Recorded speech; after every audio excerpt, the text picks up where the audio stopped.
Hello, everyone. I am super excited to be doing my very first vlog. We're going to see how this goes. I've seen a lot of different YouTubes out there of people that I follow that do, the cross-stitching and the sewing and just have a ton of fun with it. And so I decided, let's give it a go. So my name's Tasha. I don't have a fancy name or whatnot. I just started an Instagram. Nat loves to sew. Look me up there. There's not that many posts, but hopefully we'll get some more. But I just wanted to start off 2023 showing some of my work in progress and a few of my projects that I haven't started yet, but I'm excited to start. And so I guess I'll just go ahead and dive on in. So this is my little niche of the basement. We moved into this house back in August, and this was one of the great parts about it is there's this little alcove in our basement that works perfect for my little craft area. And so you can see I've got my sewing table over there, and then all of my supplies and such behind me in different shelves and such. And that is my first work in progress, is to organize all of them so that I know what's coming up next, what I've got done, and what I've got to still work on. So that's work in progress number one. Number two is I am working on a quiet book that was actually designed by Otterby Stitching.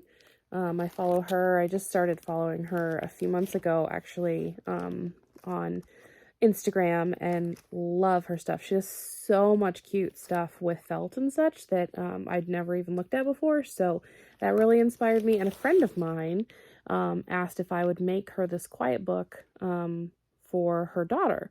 And so I'm actually making one for my daughter, who is going to be 3 in a month, and as well as her daughter. And so I've got a few pages done already.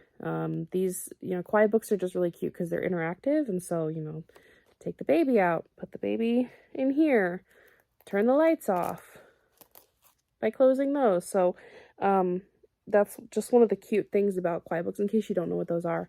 So like I said, I've got a few pages already done that I've got pulled together, but there are 14 pages total in this book. And so this is my next one. That's going to be the train that Harry Potter gets on platform 9 3/4. And so the whole thing is Harry Potter themed. I don't know if I mentioned that. And I'm just having so much fun with this, pulling this together. So that's my primary project. I want to get that done first. Get that done and out of the way. Following that, I do have a couple cross stitches they've been sitting in my pile for a while now. The first one is called It's a Sure Thing, and it's got the lighthouse on it here, and this is as far as I've made it. So we'll be making some progress on that this year. And I actually just got into the Royal Rose cross stitching. Like, I'd never heard of it before, and so I think I'm gonna switch up my style. Instead of doing what apparently this is called cross country cross stitching, no clue, found that out. That's a new thing, look it up. And so I'll be switching to the Royal Rose one for that.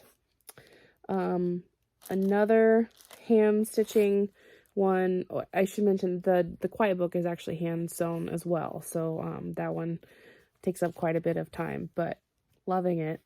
But another one I've got here was just a little fun rainbow cat that I was going to make to put up in my daughter's bedroom. And, it's just learning embroidery and such, because I'm still getting into hand sewing. And so this is as far as I've gotten on this one. Yellow is on the needle, ready to go next. So that's just going to be something I'm going to pull together, like, in my free time. Then there gets to my sewing projects, which I tend to be more of a machine sewer. I've gotten into hand sewing just recently, but machine sewing is really where my passion was. That's actually what a lot of the projects on my Instagram is the machine sewing things I do. I do a lot of clothes for my daughter and for other people and such. And so first up, I'm making flare pants for my daughter for Valentine's Day. And so I'm still debating if this is going to be the pant part and this will be the flare, or vice versa. So I'm going to take a look at how those look against the red shirt that she has to wear for Valentine's Day. But yes, I'm addicted to all of those cute little flare pants that they have for little girls. I actually might take some of that. Actually, I think I've just decided. I think this will be the pant and this will be the flare, because then I can take this and make a ruffle on the shirt that she already has so that it looks like it came together. I think that's what I'm going to do. That sounds like a good idea. Just decided right now, live happening. So there's that project, and then I want to use up some of this cotton that I've got. I've got a bunch of different colors. I've got this one, I've got jean fabric, I've got some pink striped and such, and then vinyl and zippers, and I want to make my own project bags so that I'm not holding all of my projects in baggies. I feel like I need to upgrade a little bit, so I'm a little bit more classy. So that's the plan, is to make some project bags for that. Following that, I have a few cheapo fabrics I got bundled at Joann's that I really want to make into the sleep pants, like sweatpants and such, for my daughter, myself, and my husband.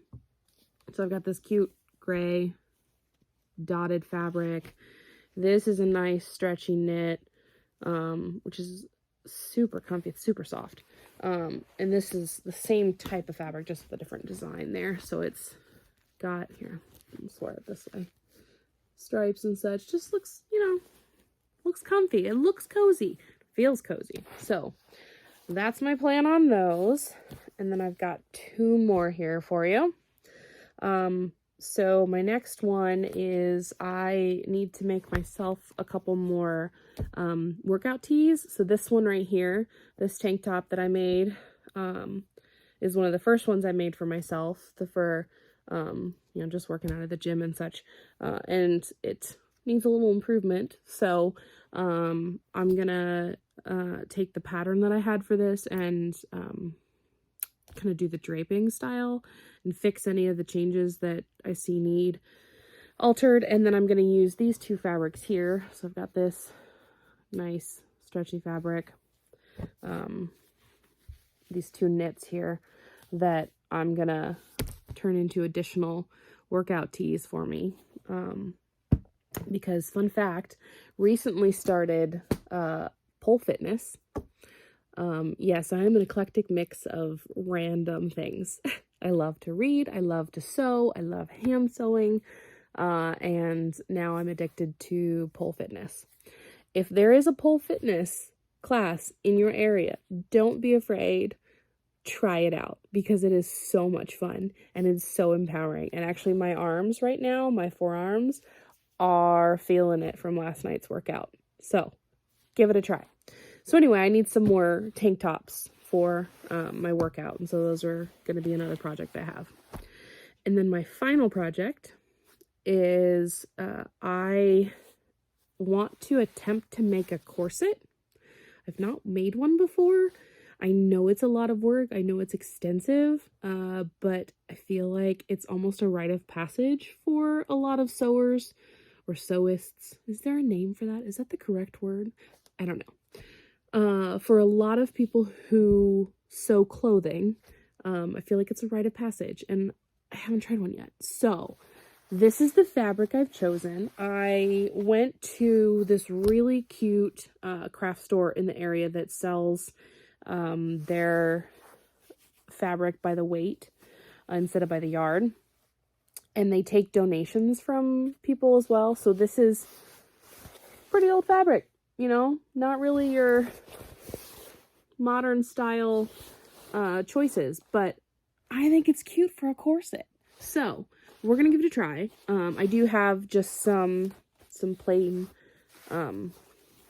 muslin, some like tan muslin that I'm gonna do as the lining. But yeah, this is gonna be a big one. It's probably gonna be a lot later in the year because there's, you know, a couple of these other things have like timelines on them, especially the quiet book and the Valentine's Day pants.